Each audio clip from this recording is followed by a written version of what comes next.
আমাদের মতো পাঠক কালীচরণ সরকার। আচ্ছা, একটু আপনারা যদি সহযোগিতা না করেন। কালীচরণ সরকার, কালীচরণ সরকার। অপমান মেনে নেওয়া যায় না কখনো, প্রতিবাদ চায়, না হলে ছিন্ন ভিন্ন হয়ে যাবে সব। এখনো বাঁচার কথা ভাবি, প্রকৃতি যেভাবে বাঁচে, নিজ সংস্কারকে পরাস্ত করে হঠাৎ ঝড়ে গাছে সবুজ পাতারা ঝড়ে অনেক ভাবনা, তবু সেই বৃক্ষ দৃঢ় সংকল্প নিয়ে অপেক্ষা করে পুনরায় সবুজ পাতার সময়ে দীর্ঘ ভাষা। নমস্কার। সকলকে সামনে সালাম, প্রণাম, ভালোবাসা, শুভেচ্ছা জানিয়ে আমি দু এক কথা বলছি। তো আমি একটা স্কুলের শিক্ষক, তো দু এক কথা না বললেই নয়।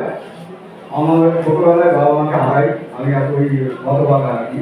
তো খুব কষ্টে পরিবার থেকে মানুষ, সেই জন্য আমার প্রথম থেকে একটা ইচ্ছা ছিল আমি যদি কোনো কাজ পাই তাহলে সমাজের জন্য কিছু একটা করবো। তা সেই হিসাবে যেসব দুস্থ ছেলেমেয়ে আছে তাদেরকে সহযোগিতা করা। আমি যখন চাকরি পাইনি, যখন বেকার ছিলাম, তখনও টিউশনি করতাম। তার সাথে সাথে কারো কোনো পরিবারের মেয়ে বিয়ে হচ্ছে না, তাদেরকে সাহায্য করা, তাদের একটা সাইকেল কিনে দেওয়া, কোথায় জায়গাটা কিছু দাবি করলো তাদেরকে দেওয়া, এইসব ব্যাপারগুলো করে থাকি। তাছাড়া আমি তো এসটি সম্প্রদায়ে, তো আমাদের একটা ভাইয়ের গ্রুপ আছে, সেখানে 12 তারিখে, জুলাই মাসের 12 তারিখে চৈতন্য কলেজেও আমাদের একটা অনুষ্ঠান হয়েছিল। সেখানেও যে সমস্ত এসটি দুস্থ ছেলেমেয়ে যারা ছিলেন তাদের হাতেও আমরা বিভিন্ন পুস্তক, বিভিন্ন সামগ্রী সেগুলো তুলে দিয়েছি। তাছাড়া যখন এই আমফান হয়, আমফান ভয়ের সময় ব্যক্তিগতভাবে আমি আমার তরফ থেকে প্রায় 50,000 টাকার অনুদান আমি দিয়েছি সকলকে। কতটা পেয়েছি আমার তরফ থেকে আমি 50,000 টাকা মতো অনুদান দিয়েছি সকলকে। তাছাড়া আমার একটা পত্রিকা আছে, পঞ্চম সংখ্যা প্রকাশিত হয়েছে, ষষ্ঠ সংখ্যা আবার প্রকাশিত হবে।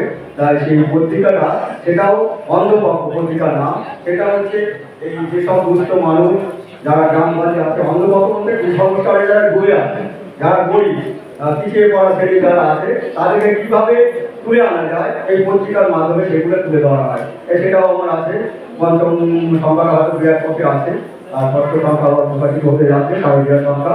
যাই হোক, এই দাদা আমাকে যেভাবে এত সুন্দর একটা জায়গায় নিয়ে এসে, দাদার জন্য আমি এখানে আসতে পেরেছি আজকে, খুবই ভালো লাগছে। আর আজকে বিশেষ দিন, তো 163তম জন্মদিন সাহিত্যিক দ্বিজেন্দ্রলাল রায়ের, ওনাকে আমার তরফ থেকে বিনম্র শ্রদ্ধা ও প্রণাম। সকলে ভালো থাকবেন, সাবধানে থাকবেন, সুস্থ থাকবেন, এই বলে আমার বক্তব্য। ধন্যবাদ। এবার দেখে নেব সাহিত্য